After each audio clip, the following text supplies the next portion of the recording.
Hi, I'm Kira Ferguson with Sudbury.com, here to get the inside scoop on how the city plans to return our roads to working order. Leading the team today is Miranda Edwards, Road Operation Coordinator for the City of Greater Sudbury. So tell me, Miranda, what are we doing here today?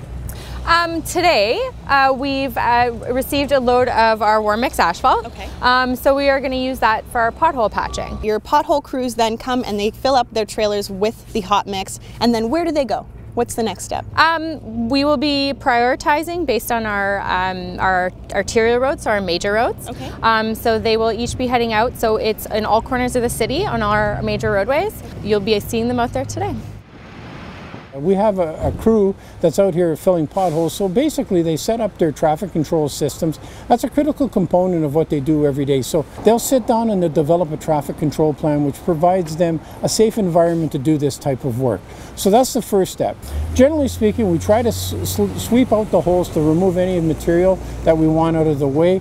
At times you'll see us using what's called a tack coat material, depending on the type of weather that we're having. Sometimes the tack coat doesn't work that well. Then you'll see our crews shovel in some asphalt, and then they'll plate temp that asphalt. Or it isn't unheard of to see tire packing, but we do that very seldom. It's more apt you'll see our crews using plate tempers. With all these potholes, how do you decide which holes get filled first? We do them on a priority basis. Now basically we're going to take the most severe, and generally speaking, again, it's not always the hard rule, but generally speaking, that would be in areas where it's the highest volume traffic, and you know, those types of factors are going to impact that. Also the age of the road. You can have an area where you have a much older road where you see more of them.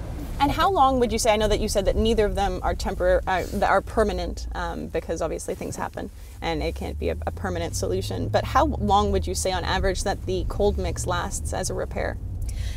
It would depend on the melting conditions in the water and the freeze-thaw conditions. Okay. So it can actually last, I mean, it could lead us into spring? It could, as long as you have a dry condition. Okay. But when it rains, when you get freeze-thaw overnight, it gets cold below zero and then gets warm. During the day, when you see all your snowbanks melt, we have road water in the road, and then overnight it goes below zero and it freezes.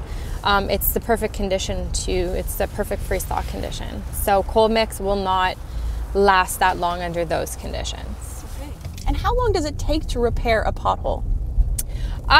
Depending on the size of the pothole and depending on how many you have in your area. To fill compact, it's a couple minutes, but if you're filling an area, it could be anywhere from 10 minutes. So how many crews do we have on the road this season? Generally speaking, we have 10 to 15 crews a day working on potholes at this time of year. And at times we do them through the night, at times we do them strictly during the day. You know, I'm hesitant in saying that it's under control yet because I don't believe it is. I believe what we're trying to do is we're trying to work at that problem. I can assure you that the crews are working each and every day on this issue, and will continue to work on that until such time that we feel that the problem is not as significant as it was and it's manageable.